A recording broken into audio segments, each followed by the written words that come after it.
And they're going to go straight out to skeletal muscle. Ready, follow? So, all right, so we account for how muscle can be moved. Yes? We account for the different types of sensing and how we can relate back into the brain. Yes? So all we have to account for is what? The motor to autonomic. You get me? The motor to organs, not to muscle, skeletal muscle. Got me? That's what this lecture is about. It's about motor to organs, motor to cardiac and smooth muscle, cardiac being in the heart, and smooth muscle being in all the other organs of the human body.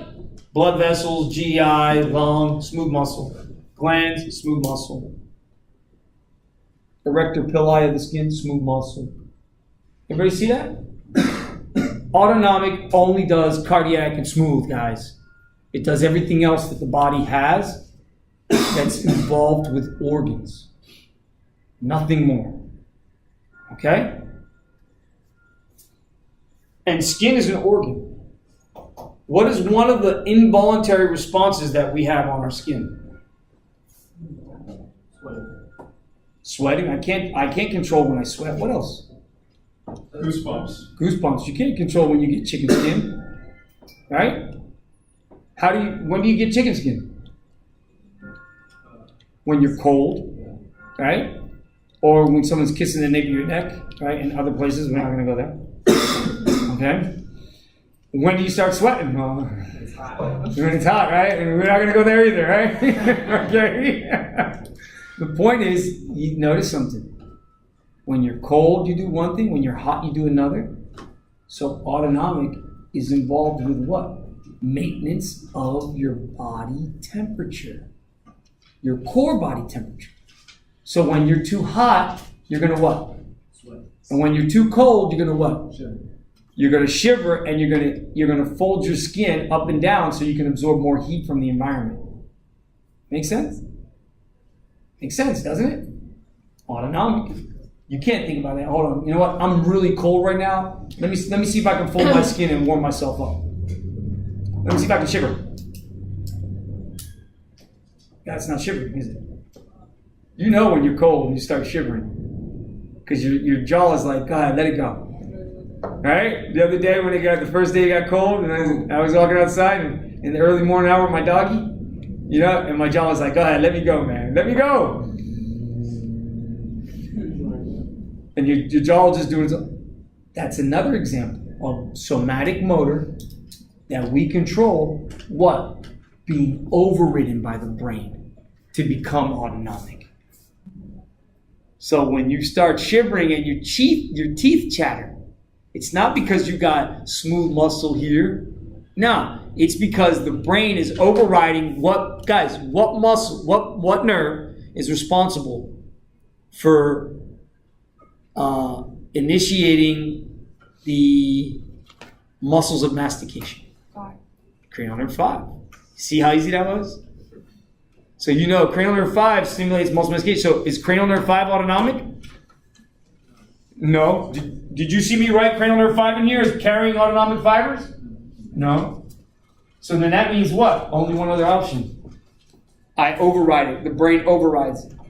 The brain will send signals to the nuclei of the neurons that are going to go out through cranial nerve 5 to the muscles of mastication to tell the muscles, hey, I need you to contract rhythmically right now because you're cold as shit, and this is a way you're going to warm yourself up. Follow? Taking skeletal muscle to a whole nother level. You got me? But those are exceptions to the rules, guys. You follow? I want you to know the exceptions to the rules. I do. So that it can be easier for you to understand the basic rule of it all. That the autonomic nervous system is designed to drive cardiac and smooth muscle, and then to what? Shut it down. Turn it on, turn it off. Turn it on, turn it off. This is the off switch. That's why I was drawing it in red. Red for off. So, and then green for go. So sympathetic nervous system, what do we call the sympathetic nervous system? Okay, good, but let's call the anatomical one first. So thoraco-lumbar division. Okay, well, why that? Watch. Green for go. So I'm going to use green for everybody ready? Lateral gray horns. Cell bodies of lateral gray horns exist there. They're going to go out through the same ventral or anterior gray horn of gray matter. And they're going to exit into the ventral root, enter into the spinal nerve. And then what are they going to do? They're not going out to skeletal muscle because organs are here. Does everyone agree? I mean, we got organs out here too, right? That extend out, and we'll take care of those. But first, we got to make a quick right. Everybody see that right there? And if I stop right there, so I make the quick right out of the spinal nerve, and I make the white ramus, they call it. So from spinal nerve, white ramus. Ready to follow? Now, these are going to be my ganglia. So we call those sympathetic trunk ganglia. Why do they call them trunk ganglia, Professor P? Because watch. Because any one of these preganglionic sympathetic neurons that are coming from thoracolumbar divisions of the lateral gray horn, when they come out, they don't have to stop in their ganglia. They can go up or they can come down the ganglia. Does everybody see that? So each ganglia on either side is connected to the ones above it. That means from thoracic to lumbar, you got a set, all the way down.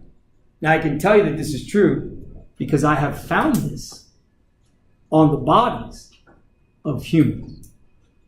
So when you crack open the chest, all right, cut back the ribs, pull back the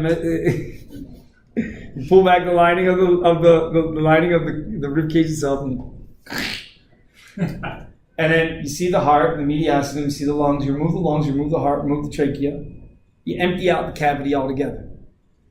And then you go to the back wall where the rib is, and there's a thin little tissue. It's a thin little connective tissue. You peel it away from the ribs, and then you just peel it back like a sticker. Comes right off. And you proceed to go to where the heads of the ribs meet the what? Where does the head of the rib meet? The head of each rib meets what?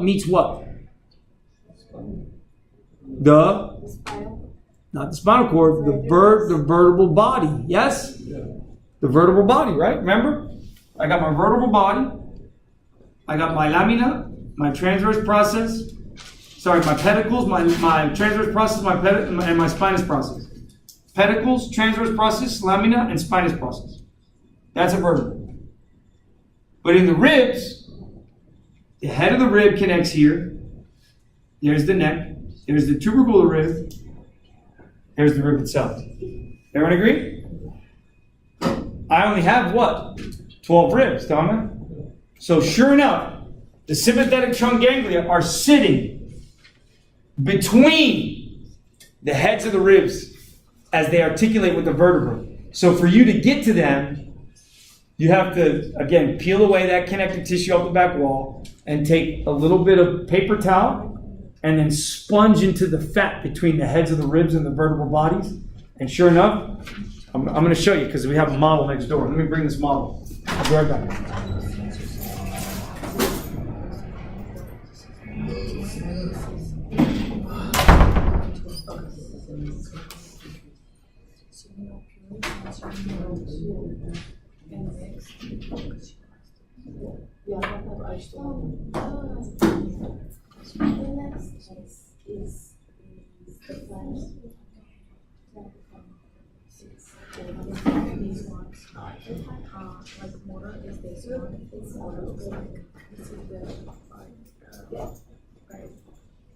the combined number, and this one is pseudo is divided. This is one board. So yeah, how about just think about the names of the numbers.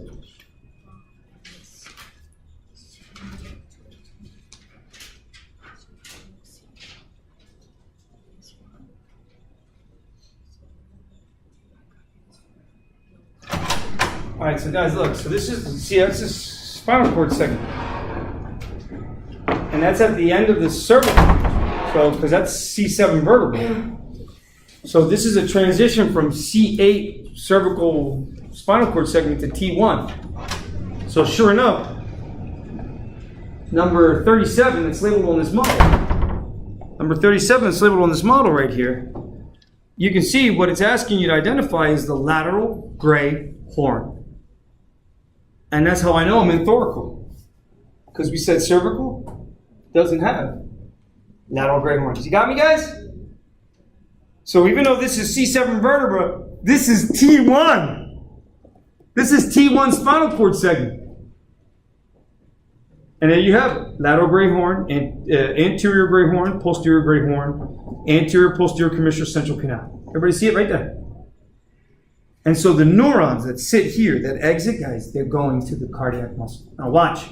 Everybody watch. From here, I travel through the anterior gray horn. I come out through the anterior or ventral root. I enter into the spinal nerve, where sensory and motor are mixed. Right there. Everybody see that right there? Because here they're separated. So this is motor, and sensory's coming in, and motor's going out. You got me? Sensory's going in, motor's coming out. So right here, it's a spinal nerve. Now, if you notice, right there at the spinal nerve, do you see that little, see, I'm just feeling around, you see? All I gotta do is feel around for it, because I know it's there. And sure enough, I find it right there. See that? It's off a little bit. This should actually be here. Not there, it should be here. Because it comes off the spinal nerve. This is called the white ramus, guys. See that right there? The white ramus. Now look here. Follow the right ramus. You see that swelling? See these two swellings right here and here, guys? Everybody look at the model. Come here, look at the model. Everybody see those two swellings right there. Follow them back. White ramus to spinal nerve. So that's telling you sympathetic trunk ganglion. You see that, guys? Now I can tell you, my students who are in my lab, they're going to get tested on this. They better know the structure. Someone will point to it. Ask them what it is. Sympathetic trunk ganglion. Notice how it's extending up, guys? And it's also extending down. See that? So, when you look at this model, what did I tell you? Hey, we're talking about thoracal lumbar division? Well, sure enough, isn't this thoracal lumbar division? So now look, I labeled it everywhere. And if you can see on the little model, you can see the little label. It says 12, number 12, all the way down, all the way down, all the way down, all the way down. Everybody look. And that's off because these are actually situated right in here in between the ribs. Remember I told you, heads of the rib? They're situated between the ribs. You gotta pat the fat away. Pat the fat away to see these.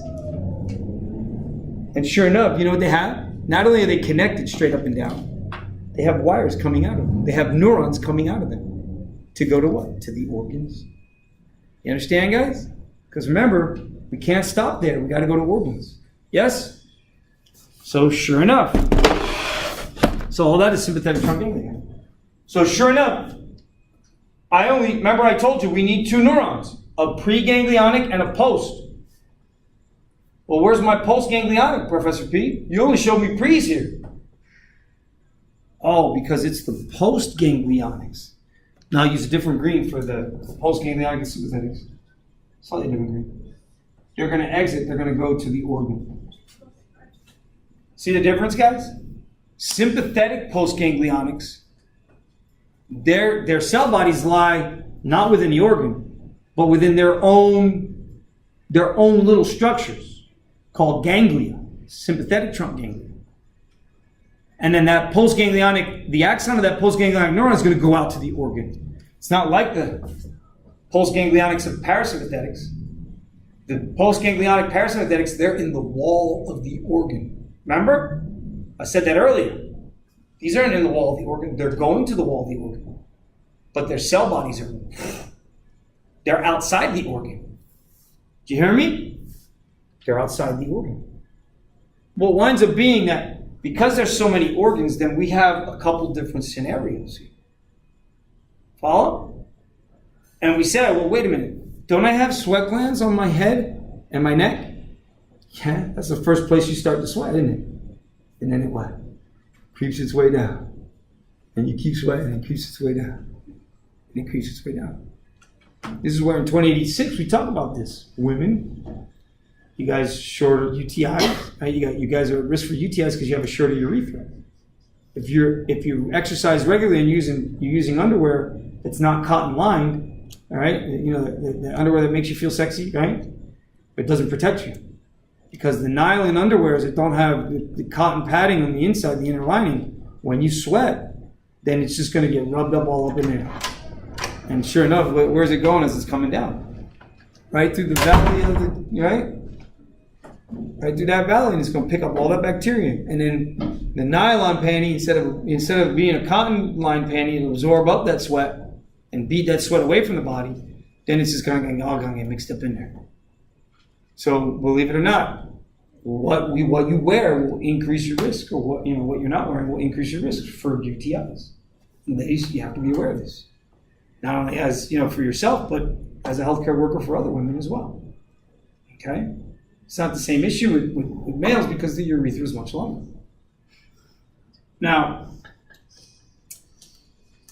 so again, you need to know that the sympathetic nervous system is your fight or flight response. So it's the thoracolumbar division because why? Because the preganglionics exist only coming out of thoracal to lumbar lateral gray horns. You got me? That's where they're coming from. Is that where they're getting inputted on? Yes. So the brain and all its structures that are above it, guys, they'll bring fibers down and they will drop extensions onto those neurons to impulse them. You got me? And it's interesting because in here,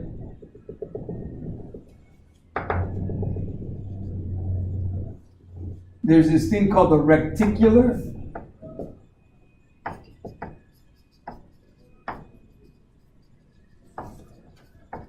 which notice it extends from from midbrain through pons and part of the medulla.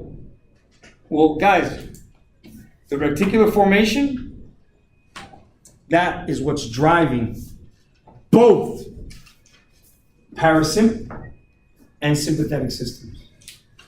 So automaticity is really coming from that RF. And the RF is doing both.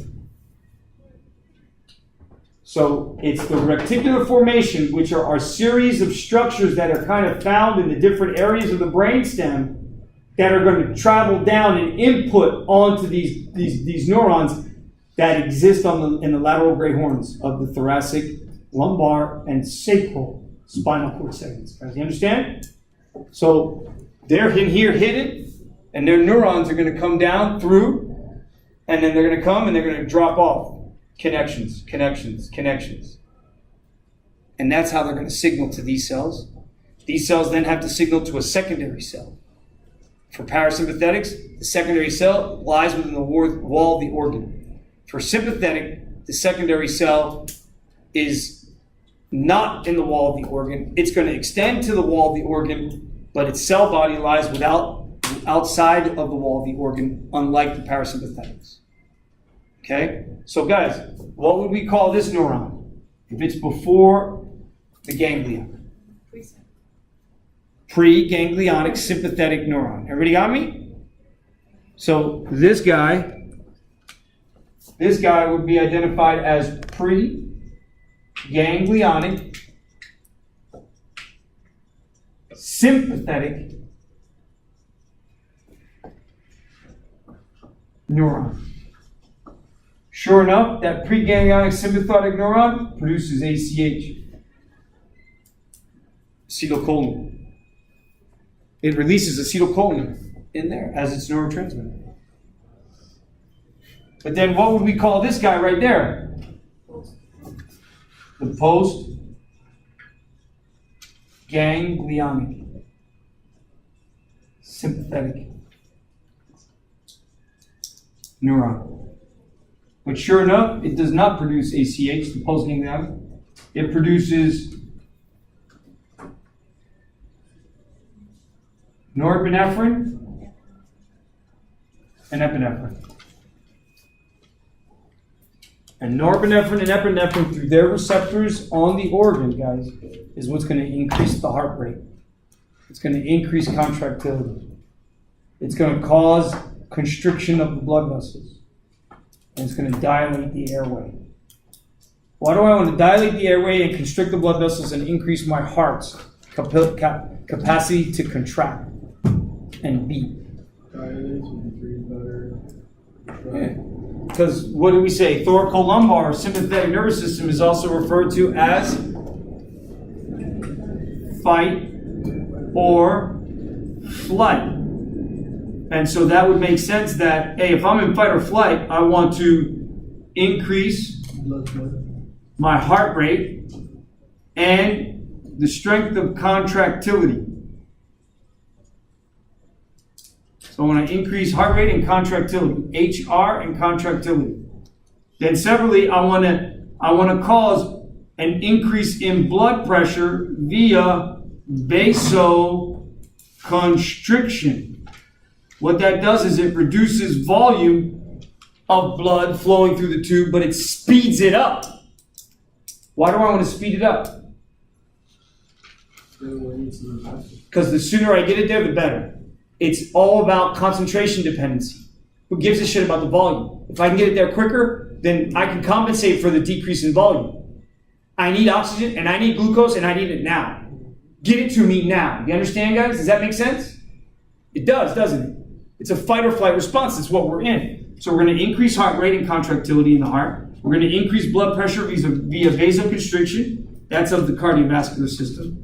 We're going to increase the respiratory rate, the RR, which is again coming from reticular formation down through what? C3, 4, and 5, which converge. Parts of them converge to create the phrenic nerve, which goes to the diaphragm to increase the respiratory rate. Make sense? Make sense? They're getting the medulla, the pons in the medulla are inputting because they're part of the reticular formation as well. And their centers are influenced by the reticular formation. So separately of me increasing the rate at which the diaphragm contracts and relaxes, I'm also going to what? Dilate the airway. And they call that bronchodilation. Guys, does all this fit in with a fight or flight response? It does. And then what else did we say when we start running around? And we start working out, or we're doing something else that's getting us aroused, right? Okay? Because if you're really, hey man, if you're really in the nitty gritty of it all, you should be sweating during that time too, right? Right? Everyone agree? Increased heart rate, pupils are dilated, right? Yeah? Skin gets flushed, right? That's how you can tell, right? So that respiratory rate, increase in respiratory rate with bronchodilation. And then what? Oh, pupillary dilation.